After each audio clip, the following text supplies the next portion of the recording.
Bonjour à tous et à toutes. Donc, dans ce module glossaire Power Query, nous allons voir la fonction table.unpivotOtherColumns.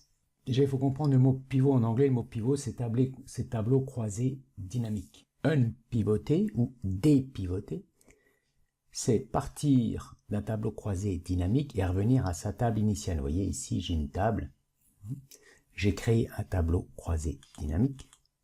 Donc, j'ai juste posé pays en colonne, produit en ligne et somme de montants.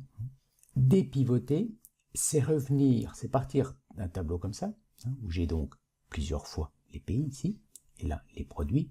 C'est partir d'un tableau de ce type, donc c'est des tableaux qu'on retrouve souvent, par exemple un budget, là j'aurai les mois, puis là j'aurai mes rubriques budgétaires, et c'est revenir dans, alors pas tout à fait son tableau d'origine, puisque ici 462, c'est la somme de 150 de tout ce qui est produit A pour la Belgique, donc 242 plus 220, 462.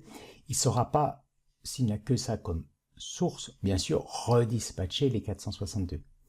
Mais il va générer une ligne A, 462, Belgique. Ensuite, il fera une ligne A, 305, France. Donc, il va revenir quand même dans un tableau de ce type, avec ces colonnes-là.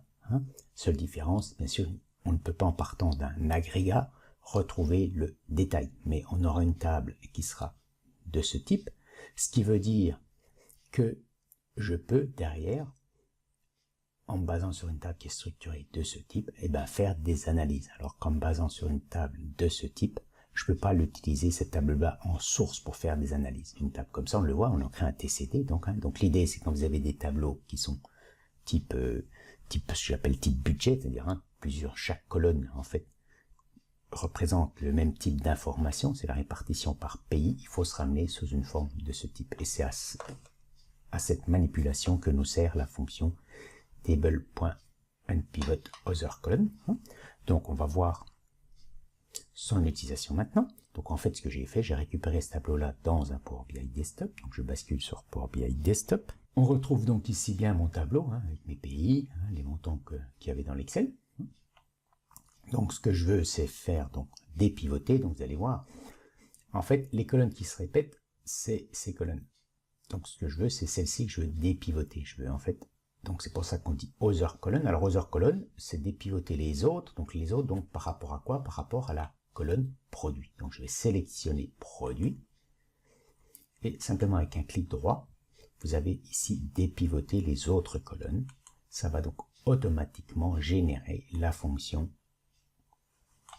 table unpivotOtherColumns. Donc si on regarde le détail, qu'est-ce qu'elle fait là? C'est facile.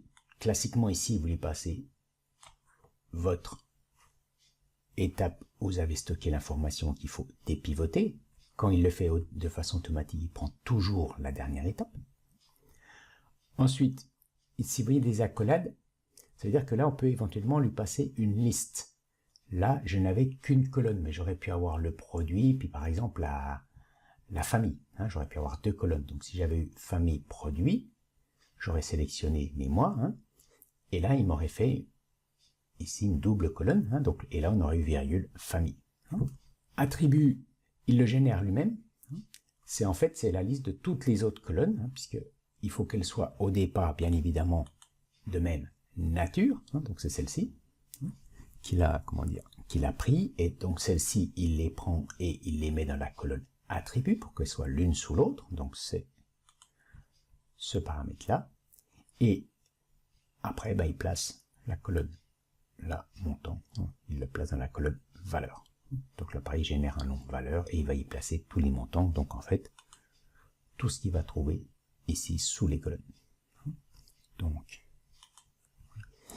Donc fonction où on a l'interface graphique et qui en plus est assez facile à décoder. Au revoir et à bientôt.